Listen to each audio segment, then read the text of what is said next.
Hello guys, welcome back to it's Raptor academy. ప్రస్తుతం ఉన్న సీనారీస్ చూసుకుంటే ఎప్పుడైనా సరే నోటిఫికేషన్ రావడానికి ఒక ఆస్కారం ఉంది. సో అంతలోపు ఒక 100 డేస్ ప్లాన్ని మనం ప్రిపేర్ అయితే ఎలా ఉంటుంది, ఒక పకడ్బందీగా సైంటిఫికల్ అప్రోచ్తో నేను ఈ డిజైన్ తీసుకురావడం జరిగింది.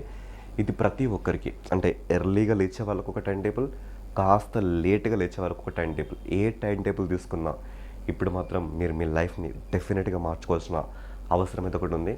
ముందుగా ఎవరైనా కొత్తగా వస్తే మాత్రం ఛానల్ సబ్స్క్రైబ్ చేసుకోండి, వీలైతే ఒక లైక్ ఇవ్వండి, అండ్ ఈ ఇన్ఫర్మేషన్ వ్యాలిడ్ అనుకుంటే మీ ఫ్రెండ్స్కి షేర్ చేయండి. ఇక మన స్టోరీలోకి వెళ్దాం. సో నోటిఫికేషన్ వచ్చేలోపు సిలబస్ కంప్లీట్ చేయడానికి ఒక 100 డేస్ ప్లాన్ అంటే అసలు ఈ ప్లాన్ ఎలా తీసుకురావాలి, ప్లాన్ తీసుకురావడానికి ముందు ఒక్కసారి సిలబస్ని మనం అబ్జర్వ్ చేద్దాం. ఇక్కడ నేను మీకు సిలబస్ కాపీ చూపిస్తున్నా. మొత్తం మనకు 13 to 15 సబ్జెక్ట్స్ ఉంటాయి. అందులో ప్రిడామినెంట్గా నేను తీసుకొచ్చాను. ఇక్కడ కనబడుతున్న వీటిలో నేను ఇప్పుడు చూపిస్తుంది. సో ఇక్కడ ఏవేవైతే నేను మార్క్ చేస్తానో, అంటే మీరు సబ్జెక్ట్ చదువుతున్నప్పుడు ఫస్ట్ వీటి మీద ఎక్కువ ఫోకస్ చేయండి అని అర్థం.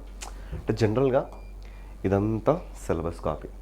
ఈ సిలబస్ కాపీలో అన్నిటికంటే ఎక్కువగా దేని మీద మీరు ఫోకస్ చేయాలి అని చెప్తున్న పాయింట్ ఇదన్నట్లుగా. సరే, ఇక్కడ మీరు చూడండి, మీరు రాసేది పోలీస్ కానిస్టేబుల్ అండ్ ఎస్ఐ. ఈ రెండిట్లలో ఏది రాసినా irrespective of your region, your caste, your gender, what ever it is, safe side ఓపెన్లో మీరు ఉండాలంటే నేను చెప్తున్న స్కోర్ని ట్రై చేయండి. మీరు కానిస్టేబుల్ రాస్తే బీ ఇన్ 130+, ఎస్ఐ అయితే బీ ఇన్ 260+. ఇలాగనుకుంటే మీకు అసలు ఇక్కడ ప్రాబ్లమే ఉండదు. సరే, ఇప్పుడు ఈ కాంటెక్స్లో ఇద్దరికీ ఎలా అనుకూలంగా ఉండాలనే విషయం చెప్తున్నాను. Arithmetic and reasoning. ఎవరైనా మ్యాథ్స్ స్టూడెంట్స్ ఉంటే ఇక్కడ మీరు ప్యూర్ మ్యాథ్స్ని కూడా అడిషనల్గా యాడ్ చేసుకోండి, no issue. Arithmetic and reasoning మీద ఎక్కువగా స్కోర్ చేయండి. ఇప్పుడిప్పుడే స్టార్ట్ చేస్తే కొన్ని ప్యూర్ మ్యాథ్స్లో ఇంపార్టెంట్ టాపిక్స్ మాత్రం తీసుకోండి. అవి ఏం తీసుకోవాలి అని మీకు ఇంకా డౌట్ ఉంటే కింద కమెంట్ బాక్స్లో కామెంట్ చేయండి, దాని మీద ఒక సెపరేట్ వీడియో చేస్తాం. Okay, next geography. చాలా ఇంపార్టెంట్ గైస్. లాస్ట్ టైం ఎస్ఐలో 48 మార్కులు వచ్చినాయి. అంటే ఇది ఒక్కటి కరెక్ట్గా ప్రిపేర్ అయితే it is equal to the arithmetic and reasoning. అంటే అరిథమెటిక్ ఇండైరెక్ట్గా, సో రీజనింగ్ ఇండైరెక్ట్గా అంత ఈక్వల్. ఇక పాలిటీ చూసుకుంటే ఇది 20 వచ్చినా అన్నిట్లో ఇంటర్లింక్ అయి ఉంటుంది. ఇక హిస్టరీ అంటారా, దీని సంగతి ఒక 31 వరకు మనకు వచ్చాయి. ఇక తెలంగాణ హిస్టరీ ఎస్ఐలో లైట్, బట్ పీసీలో మాత్రం చాలా వెయిట్ ఉంటుంది. ఎకానమీ అంటారా, ఇది ఒక మనకి 15 వరకు వస్తుంది. ఇక మూమెంట్ అంటారా, ఇది మన ఆయువు పట్టు. ఇక సైన్స్లో ఎక్స్క్లూజివ్లీ బయాలజీ మాత్రం ద కోర్ ఆఫ్ సైన్స్గా చూసుకోవచ్చు. Physics, chemistry, science and technology కూడా చాలా ఇంపార్టెంట్ మనకి. ఇక కరెంట్ అఫైర్స్ అంటారా, ఇప్పుడు ఇవన్నీ చదివి ఇదొక్కటి చదవకపోతే ఇల్లు చాలా బలంగా నిర్మితమైన పునాదులు ఎంత వీక్గా ఉంటాయో ఆ వీక్ సెగ్మెంటే ఈ కరెంట్ అఫైర్స్. ఓకే, సో ఇవి మన ముందున్న మన మేజర్ ఎనిమీస్. వీళ్ళని ఎలా ట్యాకిల్ చేయాలంటే ఇప్పుడు నేను ఇస్తున్న టైం, ఓకేనా. సో ఇది కాస్త లేట్గా లేచే వాళ్ళ కోసం, అంటే ఉదయం 5:30కి 6కి లేకుండా కొంతమంది 7 o'clock అలా లేస్తూ ఉంటారు కదా, వాళ్ళ కోసం నేను ఇస్తున్న టైం. ఖచ్చితంగా మీరు ఇప్పుడే స్టార్ట్ చేసి ఇప్పుడే ఇలా కోచింగ్ అయిపోయింది అనుకోండి, నేను చెప్తున్న ఈ టైం టేబుల్ మాత్రం డెఫినెట్గా మీ లైఫ్లో యాడ్ చేసుకోండి. ఓకే, సో దీని ప్రకారంగా నేను ఒక సగటు ఆస్పిరెంట్కి 100 డేస్ ఈ టైంని 25 డేస్గా, మొదటి 50 డేస్ ఏంటంటే ఓన్లీ మీరు చదివిన దాన్ని రివిజన్ చేస్తూ ప్రాక్టీస్ చేస్తూ ఉండండి. ఇక్కడ 25 డేస్ అంటే 50 డేస్ నుంచి 75 డేస్ మధ్యలో మీరు ఏం చేస్తారంటే ప్రతిరోజు టెస్ట్ రాయండి, చదవండి. ఇక చివరి డేస్ ఏంటంటే ఇక టెస్ట్ వద్దు, చదవడం వద్దు, ప్రతి దాన్ని రివిజన్గా చేస్తూ రండి. సరే, దీనికోసం మీరు మార్నింగ్ షెడ్యూల్ ఏంటంటే 8 o'clock వరకు అన్ని పనులు ఫినిష్ అయిపోయి 8 to 1 ఒక సెషన్ స్టార్ట్ చేయండి. అంటే 9, 10, 11, 12, 1 ఇక్కడ మీకు 5 hours టైం దొరికింది. ఇక ఆఫ్టర్నూన్ తిన్న తర్వాత, సో ఇక్కడ మీరు ఎంత లేదన్నా మీకు ఒక 3 hours టైం దొరుకుతుంది. 3, 4, 5. ఓకే, నెక్స్ట్ ఇక ఈవినింగ్ అంటే 5 to 6 కాస్త రెస్ట్ తీసుకోండి. 7 to 1 ఇక్కడ ఇంకొక అడిషనల్గా 1 hour టైం దొరుకుతుంది. ఇక నైట్ 9, 10, 11 ఇక్కడ మీకు ఇంకొక 3 hours టైం దొరుకుతుంది. అంటే ఎటు చూసుకున్నా ఇక్కడ మీకు 12 hours ఫుల్ ప్లెజర్డ్గా ఫినిష్ అయిపోయింది. ఇది కాస్త లేట్గా లేచే వాళ్ళ కోసం. సో కొంతమంది ఉంటారు హోమ్ మేకర్స్ కానీ, లేకపోతే కొంతమందికి పొద్దున్న లేచే అలవాటు ఉంటుంది వాళ్ళ కోసం. సో వాళ్ళ కోసం ఇది ఈ టైంని ఫిక్స్ అవ్వండి మీరు. అంటే 5 ఆ క్లాక్కి లేచే అలవాటు ఉంటే మాత్రం so morning 6 to 9 this is the best time. నేను కూడా మ్యాక్సిమం ప్రిఫర్ చేసే టైం ఇదే, చాలా బాగుంటుంది టైం. ఓకే, నెక్స్ట్ ఇక్కడ మీకు ఎంత, ఇక్కడ ఒక 3 hours టైం దొరుకుతుంది. ఓకే, నెక్స్ట్ సెషన్ 9 to 10 మధ్యలో మీకు ఏమైనా థింగ్స్ ఉంటే ఫినిష్ చేసుకొని సో 10 to 1, 11, 12, 1. సో ఇక్కడ ఒక 3 hours టైంని సెట్ చేసుకోండి. ఇక నెక్స్ట్ 1 to 3 తిని కాసేపు పడుకోండి. ఓకే, ఎందుకంటే మార్నింగ్ స్ట్రెస్ అంతా ఇక్కడ మీకు రిలీఫ్ అయిపోతుంది. ఇక తర్వాత 3 to 6 ఇక్కడ ఒక 3 hours టైంని స్పెండ్ చేయండి. ఇక ఫైనల్ మీరు ఏం చేసినా మీ డిన్నర్ 7:30 లోపు ఫినిష్ అయ్యేలాగా క్లియర్ చేసుకోండి. సో అలా 7:30 to 10:30 ఇక్కడ మీకు ఒక 3 hours టైం.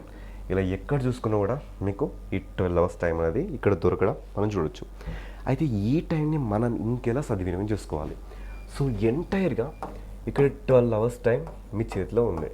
దీన్ని ఎలా మీరు యూటిలైజ్ చేసుకోవాలి? సో ప్రతి దాన్ని 3 hours 3 hours 3 hours 3 hoursగా సెగ్రిగేట్ చేసుకోండి. ఓకే, మళ్ళీ దీన్ని ఇంకో 2 పార్ట్స్గా క్లాసిఫై చేసుకోండి. మొదటి పార్ట్ వచ్చేసి క్వాంటిటేటివ్ యాప్టిట్యూడ్కి ఇవ్వండి, సెకండ్ వచ్చేసి జిఎస్కి ఇవ్వండి. ఓకే, సో మొదటి 3 hours అరిథమెటిక్ మీద ఫోకస్ చేయండి, సెకండ్ 3 hours రీజనింగ్ మీద ఫోకస్ చేయండి. ఇక్కడ సో మొదటి 3 hours అయితే పాలిటీ పట్టుకుంటారా, జాగ్రఫీ పట్టుకుంటారా, హిస్టరీ పట్టుకుంటారా, మీ ఇష్టం. ఇక్కడ ఇంకొక 3 hours ఉంది. ఈ 3 hoursలో 2 hours అండ్ 1 hourగా స్ప్లిట్ చేసుకోండి. ఇక్కడ 2 hours డెఫినెట్గా తెలంగాణ మూమెంట్ ఆర్ తెలంగాణ హిస్టరీకి ఇచ్చేసేయండి. ఓకేనా? సో చివరి 1 hour, ఈ 1 hourలో మీరు కరెంట్ అఫైర్స్ ఒక 30 minutes ప్రిపేర్ అవ్వండి. ఇక్కడ కరెంట్ అఫైర్స్కి మీరేం పెద్ద వరి అవ్వాల్సిన అవసరం లేదు. కరెంట్ అఫైర్స్ కోసం మన ర్యాప్టర్ అకాడమీలోనే ప్రతిరోజు, అంటే ఫర్ ఎగ్జాంపుల్ మీకు ప్రతిరోజు వీలు కాకపోతే వీక్ కరెంట్ అఫైర్స్ మొత్తం కలిపి ఒకే క్లాస్లో, ఈ వీక్లో ఇవే ఇంపార్టెంట్ కరెంట్ అఫైర్స్, ఈ వీక్లో ఇవే ఇంపార్టెంట్ తెలంగాణ పేపర్ కట్స్, ఇవి ఈ వీక్లో ఇంపార్టెంట్ నేషనల్ పేపర్ కట్స్ అని అవన్నీ కూడా ఎక్స్ప్లెయిన్ చేసే బాధ్యత నాదే. అండ్ దాంతోపాటు గత ఎగ్జామ్స్లో ఇంపార్టెంట్ పీవైక్యూస్ ఏమేమి ఉన్నాయో అవన్నిటినీ టచ్ చేస్తూ మీ ముందుకు తీసుకొచ్చే బాధ్యత కూడా నాదే. ఓకే, దానికి నో ఇష్యూ ఇక్కడ మీకు. ఓకేనా? సో అలా 30 minutes. మరి చివరి 30 minutes ఏం చెయ్యాలి? ఈ చివరి 30 minutes ఇక్కడేం ప్రిపేర్ అయ్యారు, ఇక్కడేం ప్రిపేర్ అయ్యారు, ఇక్కడేం ప్రిపేర్, ఇక్కడేం ప్రిపేర్, ఒక్కసారి కళ్ళు మూసుకొని అవన్నీ నిమరేసుకొని ఒక పేపర్ మీద మీరేం చదివారో నోట్ చేసుకోండి. ఎందుకు సార్ నోట్ చేసుకోవాలంటే ఇదే పేపర్ కట్ని మళ్ళీ ఒక 2 days తర్వాత, ఓకేనా, మళ్ళీ ఒక 2 days తర్వాత అవన్నీ మీకు గుర్తున్నాయి లేదా? ఒకవేళ గుర్తు లేకపోతే అందులో గుర్తు లేని వాటిని, ఓకేనా, ఒక స్టార్ మార్క్ ఇచ్చేసుకోండి వాటికి. ఎందుకు? మళ్ళీ 2 days తర్వాత గుర్తులేవు కదా, ఇక్కడ గుర్తున్నాయి కదా, మళ్ళీ 3 days తర్వాత, ఓకే, వీటిని చూడండి. మళ్ళీ ఇందులో ఏవి గుర్తులేవో మళ్ళీ ఇంకొక స్టార్ మార్క్ ఇచ్చుకోండి. మళ్ళీ వాటిని ఒక 7 days తర్వాత, ఓకే, మళ్ళీ చూడండి. ఒకవేళ అందులో ఏదైనా గుర్తులేదనుకో, అది ఇంకెప్పుడు మీకు గుర్తుండదు అని ఒక మీనింగ్ తెచ్చుకోండి. దాన్ని ఎలా గుర్తుపెట్టుకోవాలని ట్యాకిల్ చేయండి. సో ఇక్కడ నేను ఏమంటా అంటే 2 into 3 into 7 ఇది నా ఫార్ములా. అంటే ఈరోజు, ఓకేనా, సో 1 day మీరు ఏదైనా చదివితే దాన్ని 2 days తర్వాత మళ్ళీ ఒకసారి చూసుకోండి. ఇక్కడ అంటే ఈ చదివిన దాంట్లో ఏది గుర్తులేదో దాన్ని ఇక్కడ చూసుకోండి. ఇందులో మళ్ళీ ఇంకేది గుర్తులేదో 2 daysకి అడిషనల్గా 3 days తర్వాత చూసుకోండి. మళ్ళీ ఇక్కడ ఏది గుర్తులేదో దాన్ని ఫైనల్గా 7 days తర్వాత చూసుకోండి. సో ఇలా చూసుకుంటే మ్యాక్సిమం కేసెస్లో మీరు మర్చిపోవడానికి స్కోప్ ఉండదు. సో ఫస్ట్ ఆఫ్ ఆల్ అన్నిటికంటే ముఖ్యంగా బట్టి పట్టడానికంటే ఎక్కువగా మీరు చేయాల్సింది కాన్సెప్ట్ల మీద ఫోకస్ తెచ్చుకోండి. అండ్ సబ్జెక్ట్ వారుగా ఇంపార్టెంట్ టాపిక్స్ ఇంకేమైనా కావాలి అని మీరు అడగాలనుకుంటే కింద కామెంట్ బాక్స్లో కమెంట్ చేయండి, నో ప్రాబ్లం. ఓకేనా? సో ఇది నాకు తెలిసిన సైంటిఫికల్ అప్రోచ్కి వెళ్ళి మీకోసం నేను గేదర్ చేస్తున్న ఒక ఇన్ఫర్మేషన్ అండి. సో నచ్చితే డెఫినెట్గా లైక్ చేయండి. వ్యాలిడ్ అనిపిస్తే ఇంకెవరైనా ప్లాన్ ఎలా వేసుకోవాలి, ఎలా అప్రోచ్ అవ్వాలి అని కన్ఫ్యూజన్ ఉంటారు కదా, వాళ్ళకి డెఫినెట్గా షేర్ చేయండి. ఓకేనా? So thank you guys, thank you.